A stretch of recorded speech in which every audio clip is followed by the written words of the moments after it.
Hello, everyone. I can't believe we're doing our holiday indulgence episode today. I Yeah. mean, where's the year gone? I have no idea. It was so funny when I walked into the building this morning and I could suddenly see Halloween was just last week, and suddenly there's like Christmas decoration, holiday decoration all over the place. So I don't know how you felt about that, but it's what happened to this year, Jennifer. What do you think? I mean, I like the end of the year always goes by quickly. January is the shortest month or the longest month. It feels like it just drags. And then this time of the year, it's just gone I know. immediately. How It's was your crazy. drive today, by the way? It's a very California thing to talk about the drive, but It like, was long. yeah. Yeah, it was long. Okay. Friday morning isn't as bad though. I feel like there's less people on the road on a Friday morning, which is nice. Yeah, and it was beautiful, the weather as well. Anyway, we're not talking Yeah. about the weather, we're not talking about California, we're talking actually about holiday seasons and traditions and indulgence and all the exciting things that are happening. I'm just curious, what are you most excited about for holidays?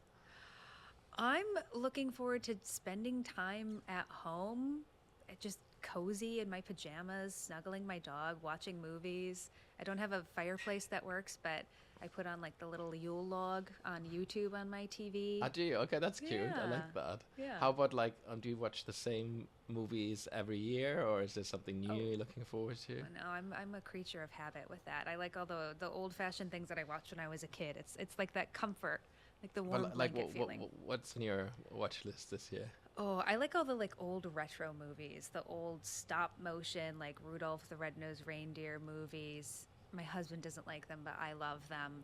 I like Home Alone. Oh, that's cute. I That's like a that cute too. one. My cousins and I, that was always our movie that we all watched together every year at Christmas. So Oh, it's that's nice. good memories. That's good. That's good. I love the sound of music. It's It's fine. it's It's like, perfect for yeah. you. That's what Well, you yeah. do at Well, Christmas. You that's where the stand and you that's where the twirl on a accent mountain. comes from, right? But I don't know how to yodel. But anyway, tell me more about like. I mean, you're a nutritionist, you're a scientist, and I'm always wondering, somebody who knows the impact of what we eat and like. I mean, is your diet like the cleanest, the healthiest on the planet, or do you say like, no, it's November now, I'm gonna indulge all the way up to New Year? Like, what's on the menu? Um, I always like to tell people, I I practice what I preach, which is a healthy balance, where I want Come on, to. even during the holidays. Yeah, Are you sure? my Oh go-to God. recipe that everyone knows if I'm invited to a party or a potluck Well, is a dish. It's chopped up kale and Brussels sprouts with sliced almonds and like a light lemon vinaigrette and a little bit of like pecorino cheese on it, and it's delicious. And I always convert people who say that they hate vegetables. They're like, "Oh my gosh, this is so good." And it's kale and Brussels sprouts. I love that. Yeah. I like Brussels sprouts. Kale is all right. I mean, I felt like we had to have so much of it. Like over the past years, it was such a trend that it Yeah. was everywhere suddenly. But Brussels sprouts, I do love for the holidays. How about the kind of, are there any other traditions you do at home, like apart from watching cozy movies and like, decorating your fireplace, I guess, and like, Yeah. do you like dress your dogs up as well? I do. Do you? I What do. do they wear? I do. He has a little Santa costume. Okay. And he has lots of rotating collection of little scarves and bandanas that I always put on him. So he's one with Santa Claus's, one that's like a little plaid, a little vest he wears. It kind of depends on his mood. I love that. Like, I always think, like, if you do everything right in your life this time, you reincarnate as Jennifer's dog because she really loves this dog so much and she looks Yes. after this dog so much. All right, let's talk about a few things that are trending in health and wellness. We have this section called Well, Yes and Well, No. Um, I always like to see what's trending, what's going on, but definitely my big well yes this week is D3. So the time change just happened. It's still dark outside, or it's dark outside when I come home, so I'm not getting enough light, and I just feel like it makes such a difference. So that's my big well yes right now because the nights are longer, the days are shorter, and I just need that extra exposure. It really affects me. Is there science behind that, Jennifer? Oh, yeah, definitely. I mean, we know from decades of research now starting to try and figure out okay, we're seeing shifts in prevalence of things like cancer. We're seeing shifts in people having like mood disorders. And a lot of research started to emerge a couple decades ago looking at what might this be. And Yeah. it really seemed that vitamin D levels in our blood, which we can get more of if you're exposed to more sunshine, our body naturally makes it through processes in our skin. It does have a big effect on mood, Vitamin D and D3 we know is very important for regulating our immune system, for hormones, for a whole host of things in our bodies. So definitely at this time of year, because we're getting less sunshine, and especially if you, like, I grew up in Michigan, there's not a lot of sun in Michigan throughout the year even. It's definitely important that you consider taking a vitamin D3 supplement. Yeah, it makes me happy, and I love ours. It's called Here Comes the Sun, and I think it's so cute, and it just makes me happy every morning taking that. My well-no, though, is mouth taping. So, I discussed this with my dentist, and I said, like, listen, I'm grinding my teeth and this and that, and, like, again, maybe I'm in a sleep. Do I snore or not, whatever it was. And, like, he said, like, you should try mouth taping. And I looked into it, and there's a lot of, like, discussion about this. But do you have a perspective around mouth taping, or did you not even know? But anyway, no, I'm curious to learn. I've seen it, I'm but slightly, I have no idea. I'm slightly freaked out, like literally putting a sticker on my mouth before I go to bed and like see how I wake up. So maybe I should give it a go. But for now, it's a well no. What are your well yeses and well nos? Two things that I've been really interested in lately are cold plunging. We have a lot of friends that are really into cold plunging. They do the sauna, the cold plunge back and forth. Devotees of it. They have cold plunges in their backyard. My neighbor, I see him like getting into his cold plunge in his backyard. And so when I looked into the research behind it, because that's what I do, that's my favorite thing to do, it is very helpful for certain things. So there's interesting research that shows that cold plunge helps with immune system function. It helps to lower cortisol. People feel better when they do it. They feel like they have more control. There's other areas where it might not help, where the research is a little bit mixed with like muscle growth after exercising or doing strength training. So I hate the cold. So I don't know if there's enough evidence for me to do it. So it's like a well no for me personally, but the science is a well yes. Well, I love it actually. Like I love a dry sauna, and I love then doing a cold plunge afterwards. But like it's rough, but you feel like a newborn afterwards. I mean, you just feel so incredible. What's your well yes this week then? My well yes, and this is my opinion on this has sort of evolved being a dietitian over the years, is high amounts of protein in your diet. Okay. So one of these trends that I've been seeing a lot of and that people have been asking me a lot about is, should I eat a 1-to-1 ratio of 1 gram of protein to 1 gram of my body weight?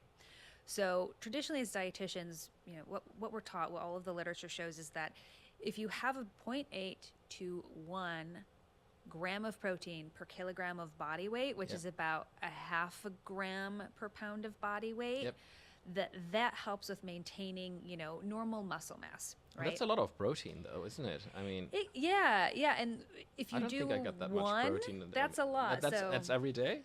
Yeah. All right. Yeah. All right. It's a lot, and it's if people who are interested and who are doing like macro counting, or who are interested in putting on more muscle. There's a lot of trend right now for women to do more strength training and to have more like muscle growth, because it does have a cascade of all sorts of different metabolic benefits aside from, weight is one of the obvious reasons. Yeah. All right. Well, let's really start with our main topic this week, which is about guilt-free indulgence. I think this is a really nice transition into this topic. Let's talk about how we celebrate the holidays and how we the kind of foods that really keep us healthy during this time, and things to really indulge on. Let's talk about that. Do you have the traditional holiday where you sort of more sit around the table and you have what is it, the mashed potatoes, the turkey, dry turkey. Yeah, it's always dry. Do you make it yourself? I don't like turkey, so if I'm doing I feel Thanksgiving like at home, I don't make it anymore. I feel like no one does. Why we doing this to these poor animals once a year? It's awful. It's I don't get it. It's anyway, but look, it is a tradition. I don't want to I want to acknowledge that too. But tell me more about so you have the regulars. Anything exotic on your table that's sort of a bit unusual? I mean, I try to eat more plant-based. So because I'm not making a big turkey, if I'm having a smaller gathering, I always like to find an interesting recipe of something that's vegan. Okay. And so what's your vegan menu this year? I haven't planned it yet, honestly. You haven't? I was just thinking I have to figure out a dish that I'm bringing to our Thanksgiving celebration, and I don't know what I'm going to bring, but I always like to make something that's kind of a little bit different and to to expose people to some different alternatives, different like sort well, of plant-based I'm married eating. to an Argentinian, and he always says, if you want vegetables, you can have chicken tonight. Yeah. So that's the vegan menu in our house. All right. What are the other thing? Like, is there anything like any guilty pleasure you have, like that you think we should sort of like? I know, of course, there are lots of delicious Yeah. sweets and desserts and all that. Like, what about that? Yeah, I mean, I always tell people, it sounds like a cliche, and dietitians, we get knocked for saying this, but there is something to do with it. Eating more things in moderation, right? Yeah. So when I used to do counseling one-on-one with patients, I would tell people, what is it that you love? Do you love ice cream?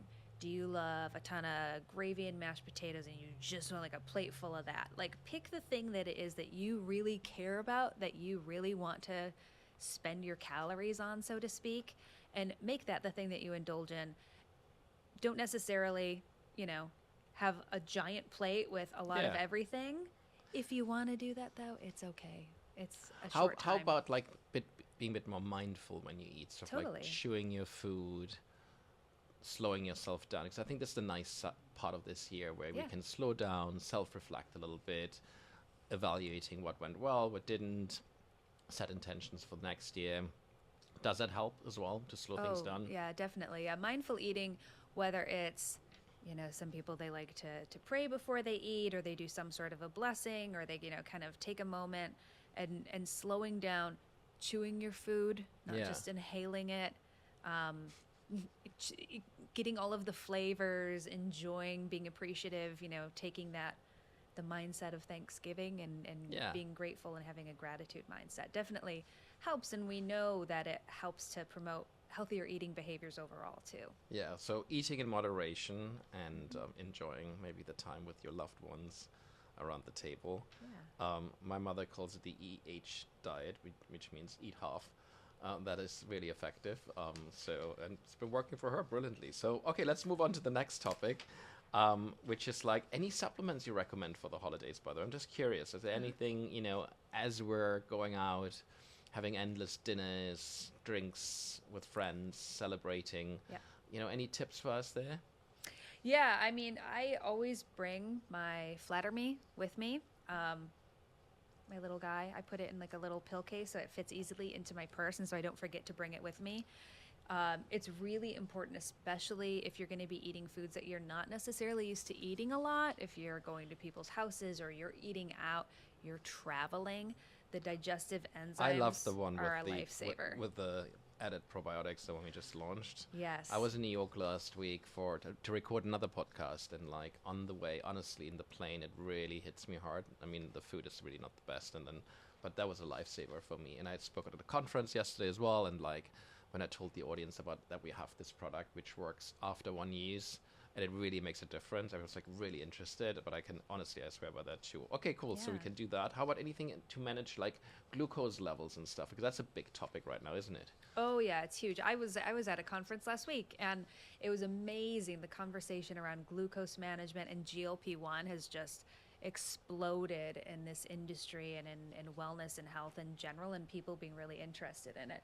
So we have our Best of Berberine product, and so berberine has tons of research behind it to show that it is safe, and it's also very effective at supporting glucose metabolism. So how your body breaks down and utilizes glucose to really make sure that you're using glucose in a healthy way, which can have weight benefits Explain too. to me in some layman's terms, Yeah. like glucose and holidays and eating. Like, how's it all connected? So when I eat something, my glucose levels go up, right? Yes, if there's a carbohydrate in it and maybe some other macronutrients. Okay. Yeah. So carbs. Yep. Yeah, right. Okay, so what happens next to my body? So you always see like those little graphs, right? Yeah, I always there's have the time. feeling it's better if it's flatter, and if it's more of a roller coaster, that's not so good. Is that true, or is it? No, not necessarily. So your body normally, people who have normal metabolism, normal glucose metabolism, people without diabetes or without pre-diabetes, what happens is when you eat food, your glucose levels go up, and they go up to like a healthy level, and then your pancreas releases insulin, which starts to help your body to move the glucose into your cells so you can use it for energy, so you can, stay alive, which is what we want to be We happening. want the energy. Yeah, So and then it kind of gradually comes down. So it can be a sharper peak. It can have like a longer tail at the end of that curve. But it's normal, our insulin does a really good job of helping to manage that. So what happens if you have too much glucose? if you have too much glucose and you have problems with the way that your body releases insulin, over time, what you start to see is that the amount of glucose that your body releases goes up, partly because you're not releasing enough insulin to maintain it, I see. or you might have higher glucose levels in your blood to begin with already I see. that you can't bring into your cells. Okay. So there's a couple of things that are going to be happening with those glucose levels being elevated, and then that tail stays higher longer. So when this happens, then it can cause a whole host of problems in the body. It leads to diabetes, leads to pre-diabetes, which we know is very detrimental to people's health. It can contribute to metabolic syndrome symptoms as well. So increased visceral body fat, which is so you're storing that excess glucose in the body? Is that what happens? Or like what does the body do with it? Yeah, eventually. Yeah. So we Okay. store extra glucose in our liver. Primarily is one of the areas where we store it. So when you're sleeping, your body releases a little bit of glucose from your liver. But the problem is if you've got too much of this glucose that's stored in your liver, it can also contribute to, it's called non-alcoholic fatty liver disease. And so this is another issue that's been really on the rise as people's glucose levels have been very high. And we've seen a lot of these other kind of like lifestyle and environment related chronic diseases popping up. People who aren't alcoholics, who don't have liver cirrhosis, are having the same types of fatty liver depositions because of elevated glucose levels. Okay, and then just bring it back to the berberine. So what does berberine do then? So like how does it help? So berberine with glucose? It affects glucose levels in a couple of different ways. The one way that it helps is that we do know that berberine helps a little bit to decrease how much glucose comes up. So it's called like your postprandial. So after you eat, it brings it down a little bit. Yeah. Not a ton, but like a little bit. Over time, what we see in the research is that's where berberine really starts to have a bigger effect on your glucose management.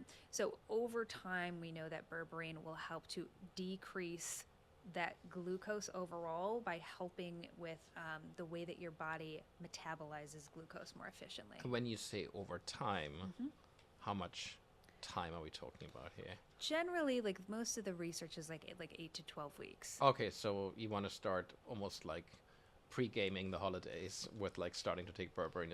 Would that be the advice? Okay. That's a good tip. All right, I need to pre-game now basically, but that's super, super helpful. Okay, and then, of course, let's not forget about all the great, our office party will be in December, but there's going to be all the big celebrations. I mean, I love the festive time of the year when, it is darker outside and we don't like that because you need like more light and more D3, but then at the same time, suddenly all the lights and decorations are out, and I just think it's a fabulous time of the year. How do you get ready for party season? Like, do you have any tips for us there? Oh, I have started a couple of months ago actually taking our Hair Strong capsules when they were released. I'm kind of vain about my hair. You have beautiful hair, and I remember you running the study as well. So it's like you really know what's in this formula. Yeah. It's. I don't know. I like my hair. I like my red hair. I want it to look good.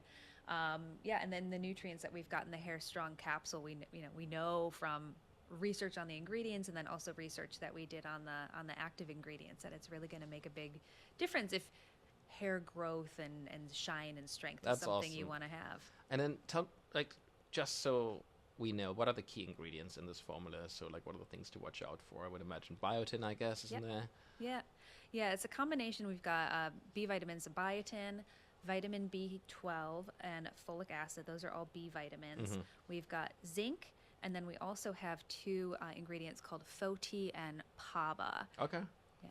And what do the B vitamins do? It's like I heard you can take a lot of them because they're water soluble, and then you just flush out the excess. Is that true, or is it something which one should watch? Yeah, it's true. Having really high doses of biotin, it is something that people do need to be aware if you're on certain types of medications, like thyroid medication. If you go in for a blood test, it can kind of throw off your thyroid levels. So generally, people need to be aware of that, but it is very safe and, has a long history of use that if you have really high levels. So sometimes people will say, oh my gosh, there's, 1,000% of the daily value. Do you need that? Yeah. And, what we've seen in the research is that it does help with people who are biotin deficient if they get really high doses of it.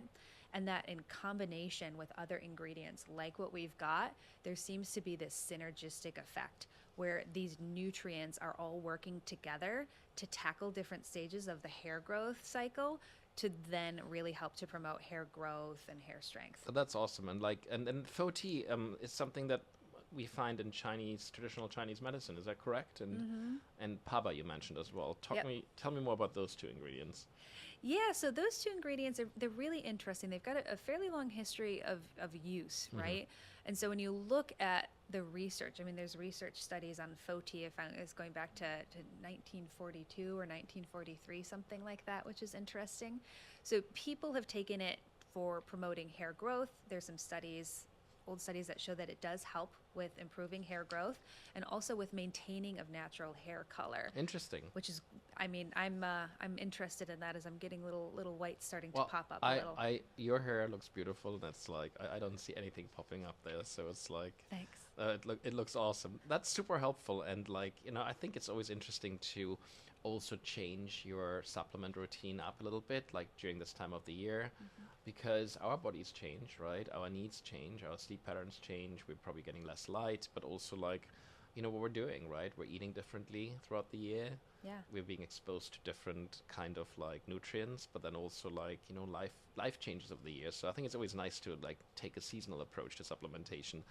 All right, let's do our next segment, which is RD Rapid Fire. You're an RD, a registered dietitian.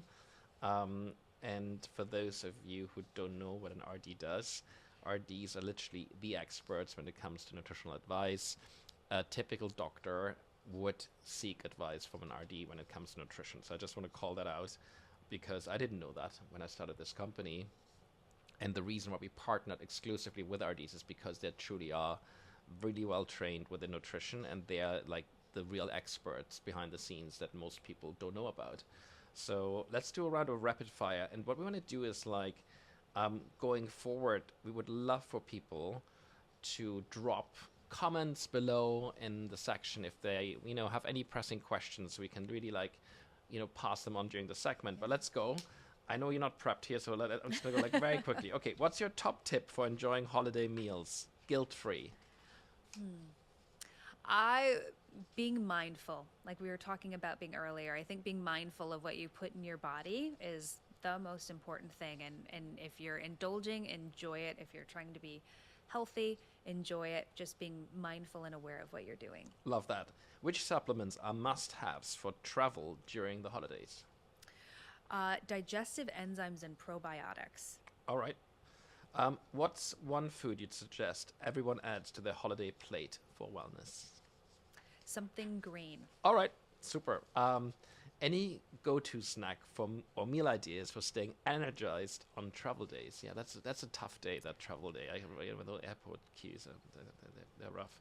Yeah, sad airport sandwiches. I'm a big fan of, I like string cheese or those little Baby Bell cheeses. I love those. You get a nice protein and fat, so you have a little bit more I just like the satiation. experience of opening them up. I must say, it's Do you eat string cheese? Do you pull it? No, I prefer the Baby Bell ones, those red ones. I think they're really cute. I love opening them. That's a good tip. Okay, and last but not least, what's your favorite way to wind down after a long holiday gathering? I like to come home and take a bath, and I take a washcloth, wash off all my makeup. Are you a bath person?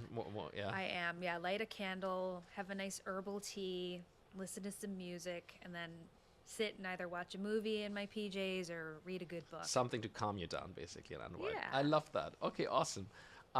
So yeah, this section will be in every podcast, and if you have any questions, to those listening, please drop them in the comment section below, give us a like and all that, but we really want to hear from you.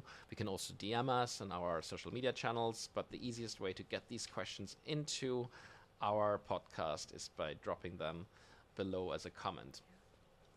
I think that's the end of our segment right here. Thank you, Jennifer. We also have a special for our audience, it's the holidays. It's about giving, of course, right? So we have a special code for everyone with 30% off your first order at Hum. That's in addition to what you get with subscriptions, etc. So extra 30% off for like an order of $39 or more. Use code W30. So easy to remember, W30. That will give you 30% your first order. So spread the love, share this. And again, if you liked what we talked about and want to hear more, please subscribe, to our channel. And also, if you want to follow us on our other social media channels, give us, a follow on Instagram and TikTok. We are here with expert advice to really cut through the wellness noise. And I'm really thankful for Jennifer to be here with me. We'll be back next week with more. In the meantime, enjoy your holiday indulgence. Yeah, enjoy. Thank you.